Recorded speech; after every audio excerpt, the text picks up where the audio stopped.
Quelle stratégie pour lutter contre le changement climatique? La question intéresse le projet d'appui scientifique au processus des plans nationaux d'adaptation qui organise un atelier d'information et de formation à propos. Et nous irons en début de journal à Bobo Dioulasso pour mieux comprendre les articulations de cette stratégie.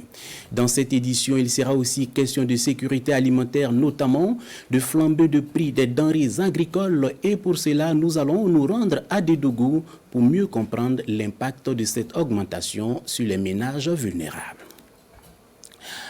Voici pour le sommet, mesdames et messieurs, bonsoir et bienvenue aux actualités de ce 19h. De la réticence au sein de la population des Hauts-Bassins quant à la campagne de vaccination contre la maladie à coronavirus.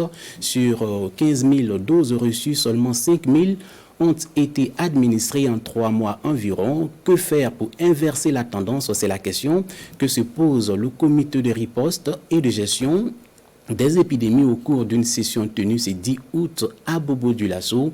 Ismaël Saturnin Paris pour le compte-rendu. De cette communication faite par le directeur régional de la santé des Hauts-Bassins, il ressort qu'une campagne de vaccination contre le Covid-19 est en cours et seulement 5 000 doses sur les 15 000 que la région a reçues ont été administrées à ce jour.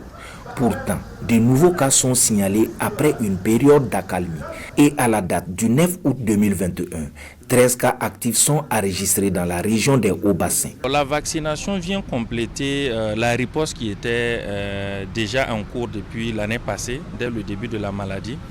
La vaccination est l'arme redoutable, donc on dirait fatale, pour pouvoir lutter efficacement contre toute maladie évitable par la vaccination. Donc depuis le 2 juin, nous avions commencé la vaccination dans la région des Hauts-Bassins.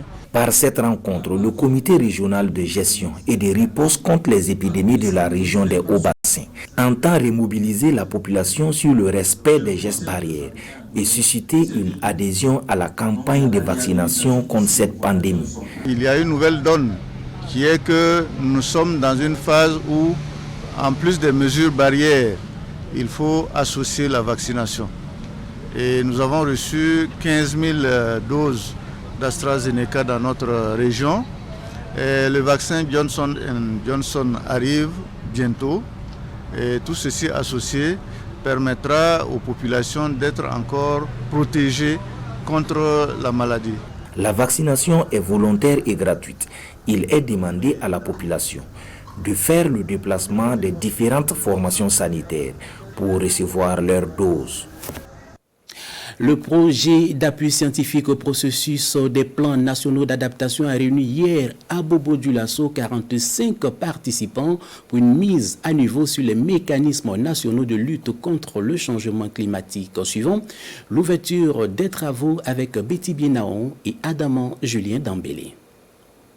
Le changement climatique au centre de cet atelier.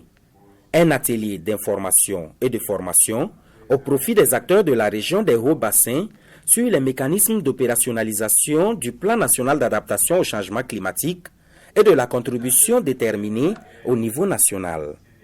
C'est une initiative financée par le projet d'appui scientifique au processus des plans nationaux d'adaptation. Le PNA s'adresse aux questions d'adaptation, ça veut dire que le changement climatique est là, comment on fait pour y vivre avec. La CDR, la contribution déterminée nationale, vise à voir comment on peut réduire les émissions pour effectivement ne pas alimenter les causes essentielles du changement climatique. À l'issue de cet atelier, il est attendu des participants qu'ils soient des relais communautaires dans la lutte contre le changement climatique. Puisqu'il s'agit de travailler à réduire les émissions de gaz à effet de serre, il faudra prendre des dispositions qui font que nos activités qui sont à mesure d'émettre des gaz à effet de serre là puissent être réduites. Cette activité est organisée en 2 phases. Une première phase plénière et une deuxième en atelier. À terme, l'objectif est de permettre aux participants de monter des projets modernes qui répondent aux critères de financement climat.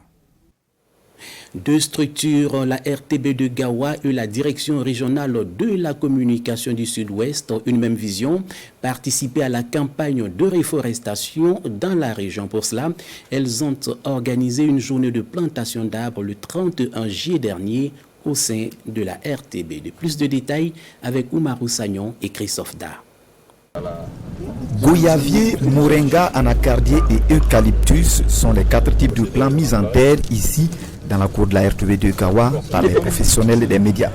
Reverdir le cadre de vie, c'est l'objectif recherché à travers cette plantation. Nous avons voulu tout simplement être loin des caméras et des micros pour se retrouver ensemble et essayer de planter sur notre site un certain nombre d'arbres afin de reverdir un peu notre site et puis rendre notre environnement vital très agréable.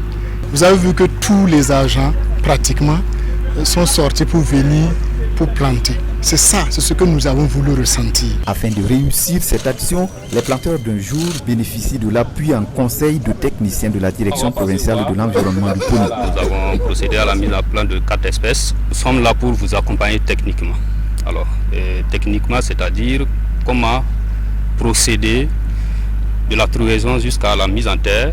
Voilà. Qu'est-ce qu'il faut faire pour réussir ce reboisement-là? Ici, il y a l'entretien périodique, notamment l'arrosage, et également aussi, si vous voyez qu'il y a des attaques, vous pouvez interpeller le service technique compétent. On va venir vous apporter, donner plutôt des conseils techniques pour réussir ce reboisement. Pour ce qui est de l'entretien de ces arbres, la conjugaison des efforts des agents s'impose. Déjà, les plantes sont déjà protégées, parce qu'on voit déjà des arbres qui sont là, il y a des manguiers et puis autres. On pense que peut-être la petite difficulté, ça sera en saison sèche. Je pense qu'on va s'organiser pour apporter vraiment de l'eau à ces arbres-là. Au total, une vingtaine de plants ont été mis en terre dans cette opération de reboisement. À présent, direction Séguénéga, plus précisément à Zomkalga, où l'Association pour le développement économique, culturel et social a organisé une journée de reboisement et c'est environ 1500 plantes qui ont été mises en terre. Plus de précisions avec Boukari Ouedraogo et Abdul Rasman Zongo. Le village de Zomkalga, situé à une quinzaine de kilomètres de la commune de Séguénéga au nord du Burkina Faso, a vécu ce week-end une grande mobilisation sur fond de discours, de musique traduite moderne et de pas et danse du terroir. Fils et filles se sont mobilisés pour relever un défi environnemental, le reverdissement du couvert végétal, afin de combattre l'avancée du désert, mais aussi de protéger les générations futures. Ainsi, près de 1500 plants de 2 espèces, le baobab et le nîmes, ont été mis en terre, dont une partie dans l'enceinte du CEG du dit village. L'initiative est de l'ADECUS, Association pour le développement économique, culturel et social de Séguénéga. Le thème arrêté cette année, c'est reverdir pour tous et en nombre et en qualité. Il faut que les arbres que nous plantons là survivent. Et nous avons donc pris la décision en mettant l'accent sur l'entretien. Au Burkina Faso, il est fait état autour de 250 000 hectares de forêt que nous perdons. Cela est énorme. C'est pourquoi j'invite aujourd'hui la population de Zomkalga à œuvrer afin que ces arbres-là puissent vivre. Le comparé et le gouverneur de la région du Nord, ici représentés, donnent leurs sentiments. Et comme on le dit, l'arbre c'est la vie. Et là où on plante des arbres, c'est qu'on crée de l'espoir et on crée de la vie. Et je voudrais souhaiter que cette activité puisse davantage se renforcer. Mais ce qui est important également, c'est de veiller à ce que ces arbres-là vraiment survivent. Actuellement, il pleut, il y a de l'eau, c'est un peu plus facile. Mais quand ce sera sec, il faut encore veiller. La campagne de reboisement à Zomkalga a été également mise à profit d'une part pour récompenser les meilleures coureuses de la course cycliste et d'autre part pour décerner des attestations de reconnaissance à ceux qui s'occupent de l'entretien des arbres plantés les années passées et aux illustres devanciers de l'association ADECUS créée en 1991. Merci Abdul Rasmane Zongo. À Kouaguin également dans la commune de Boussé, 1000 plants ont été mis en terre sous l'initiative de l'association Boudnom. Kuala Nebié et Abdelaziz Yagibou signent pour nous ce reportage. L'appel du président du Faso à planter utile a eu un retentissement à Kouaguin, village de Boussé dans la province du Kourouégo. À l'image de ce jeune couple qui avance jeune plante en main pour traduire son attachement à la restauration de l'environnement, ils sont nombreux les éco-citoyens de Kourouégo et d'autres contrées du plateau central qui ont rallié Kouaguin pour y mettre en terre des plants. Une vingtaine d'espèces végétales dont des arbres économiquement bénéfiques et aux vertus nutritives et thérapeutiques pour enrichir la biodiversité. Voulant le développement de notre village, nous avons planté plus de 1000 arbres. Nous allons également, avec l'accompagnement du parrain, nous allons travailler de concert avec les paysans à la survie de ces plantes que nous allons mettre en terre aujourd'hui. Aux côtés de l'association Bournoma, des autorités administratives et forces vives du Kuruwego se sont investis pour la réussite de cette opération de reboisement. En tout cas, aujourd'hui, c'est un grand jour pour la province du Kuruwego parce que nous sommes en train de répondre à l'appel du président du Faso. C'est un bon temps pour nous de voir comment reboiser également notre province. Il y a de cela un an, à l'initiative des opérateurs économiques du plateau central, nous avons planté au total plus de 1000 arbres. Et sur ce site, on a pu faire une récupération au moins de 50%. J'ai décidé, à m'y engager personnellement, de faire une clôture pour protéger ces plantations et deuxièmement de faire un forage. L'objectif visé à terme par les initiateurs de l'événement, c'est de faire de ce site un bosquet économique pour les populations environnantes et attractif pour les amoureux de l'environnement. Parlons à présent de sécurité alimentaire et direction d'Edougou. Le Conseil régional de sécurité alimentaire de la Boucle du Moun a tenu ce 9 août sa première assemblée générale ordinaire. Les flambées des prix des denrées agricoles dans la région et son impact sur la sécurité alimentaire étaient les grands points développés au cours de cette rencontre. Les détails avec Yves Ramba et Dramanso. Cette poignée de tomates est à 200 francs CFA à Dédougou. De façon générale, les prix des denrées alimentaires sont en augmentation. Une situation qui est au cœur de cette assemblée générale ordinaire du Conseil régional de sécurité alimentaire de la Boucle du Moun. Le thème qui a été retenu a porté sur la flambée des prix des denrées agricoles sur les marchés, que nous avons tous constaté cette année. Alors, qui semble être une situation qu'on ne vit pas d'habitude.